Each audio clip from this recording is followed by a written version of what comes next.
अमावस्या के दिन प्रदोष काल में, प्रदोष के समय पर, प्रदोष काल में शाम के समय पर जाकर किसी भी नदी, तालाब, बावड़ी, कुआं, कहीं ना कहीं जो आपके पास में हो, वहां पर एक घी का दिया, बत्ती का मुंह दक्षिण की ओर कर कर अवश्य जला कर जाना। सारे पितृदोष समाप्त हो जाएगा, सारा पितृदोष समाप्त। अमावस्या के दिन किसी भी जलाशय के पास में, नदी, तालाब, बावड़ी, कुआं, जो आपके शहर में, आपके गांव में, आपके नगर में हो, वहां जाकर लगा दे। अगर नदी, तालाब, बावड़ी, कुआं नहीं है तो पीपल का वृक्ष हो या बेलपत्री का वृक्ष हो या बट का वृक्ष हो, उसके नीचे लगा दो प्रदोष काल में। पर अमावस्या के दिन लगाएं जरूर। क्यों?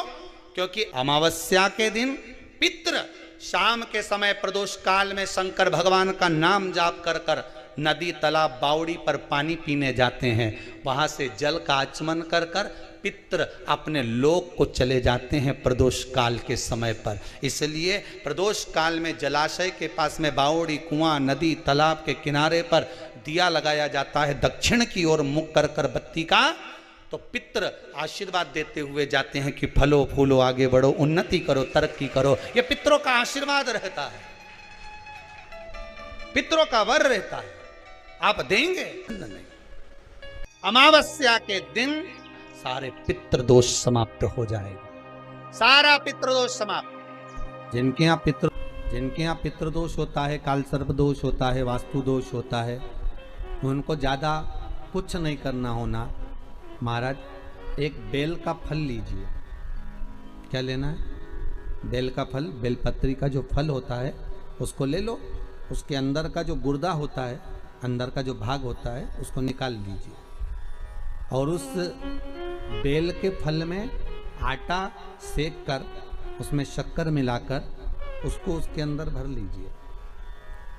अमावस्या के दिन सुबह 10 बजे से पहले उस बेल फल में, जिसमें तुमने पंजेरी भरी है, आटा सेक कर भरा है शक्कर के साथ में, उसको अपने घर में घुमाने के बाद में जिसको काल सर्प दोष बताया है, पितृदोष बताया है या वास्तु दोष का स्मरण बताया है, घर में सब दूर घुमाकर अपने परिवार का हाथ का स्पर्श कराकर पीपल के पेड़ के नीचे तक खड्डा खोदकर उस बेलपत्र के उस फल को दाब दीजिए। उस फल को उसमें दबा दीजिए। महाराज केवल एक अमावस्या करना रहता है, पितरों के दोष से मुक्ति मिलती है और हमारे घर के कार्य सफल होना प्रारंभ हो जाते हैं। कार्य की सफलता होती है, कार्य में सफलता प्राप्त होने लगती है।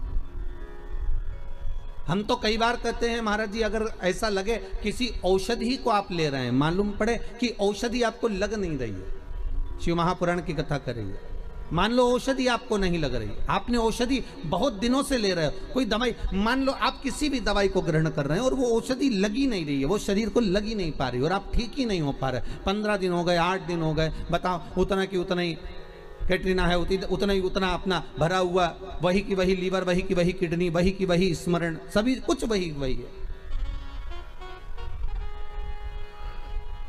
उतने की उतना ही।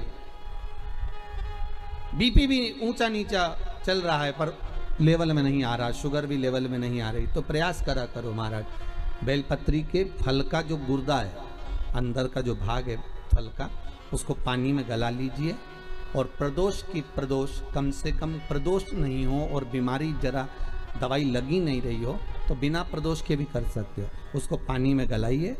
आधा घंटा पानी में, जैसे आपको सुबह मंदिर जाना है 10 बजे, तो सुबह स्नान कर कर कम से कम 6:30-7 बजे उसको पानी में गला दीजिए और उस बेले के फल का गुर्दा से गला हुआ पानी शिव जी को ले जाकर समर्पित कर दीजिए। महाराज